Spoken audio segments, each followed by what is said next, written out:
Hey guys, it's Vince with Mastering the Method, and today I want to cover a brief video on my new drying cycle. And you can see I've got my desiccant packets surrounding the filament, and my chamber temp is 91 degrees Celsius. That's right, it's 91 degrees Celsius because I am drying nylon carbon fiber. Now, I want you to pay close attention to where my position of the filament is, meaning on the build plate, in reference to where the blowers are for the method. They are way up at top, right by your nozzles, and I put this low. Now, why did I do that? I did it because we know that with the heated chamber, it's irrelevant where you put the filament.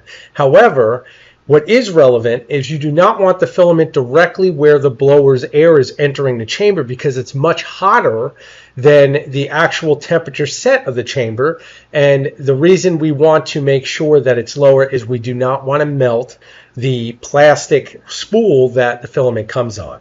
So again, keep that in mind. Something else I want to clarify is that I actually, by hand, carefully and slowly push the nozzles over to the center of the chamber. Now, I did that for the same purpose. This plastic housing that surrounds both nozzles, we don't want just a hot inrush of air just cooking them constantly. This just makes no sense to me, so therefore I just naturally push the extruders right into position. You can also jog them if you like, but if you push them very carefully, you will have no issues. I'm going to go and shoot what I'm saying in front of the printer so you can see exactly where the location is. And after trial and error and going through things, this makes the most sense. Now, many of you may be saying, well, how are you getting your temperature at that setting, due to the fact that when you actually do the filament drying cycle on the method, it limits you to, I believe it's 70 degrees Celsius for this filament.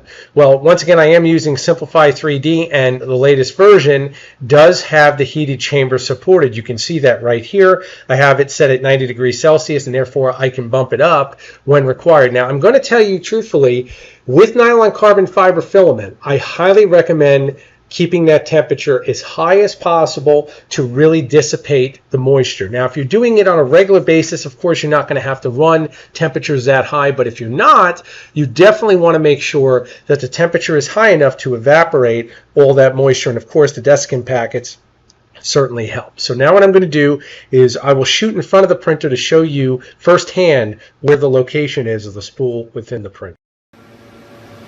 Okay guys, I am in front of the printer, and of course I've got my sensor set for chamber, so I can slide it down naturally, just drag it down to where you actually see chamber once you're under sensor settings, and I can see exactly where my temperatures are. You can see everything listed there. And this is what I'm talking about by the location. You can see the filament is on the bottom of the tray, and our nozzles are in the center virtually of the chamber. And the blowers are right there. You can see those ports coming out, and there's one on each side. So again, that's where the hot air enters the chamber. And ultimately what we want to do is, we know the chamber is going to basically circulate that hot air. We do not need to have this spool directly in front of that, or you're definitely going to have issues with the spool melting. Ask me how I know.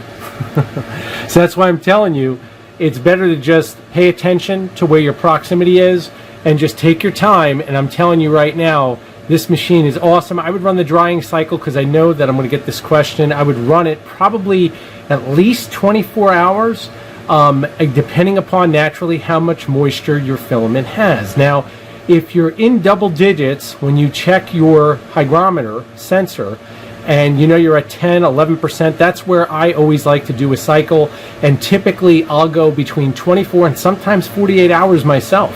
And this printer is kept indoors in climate control in an ultra clean environment.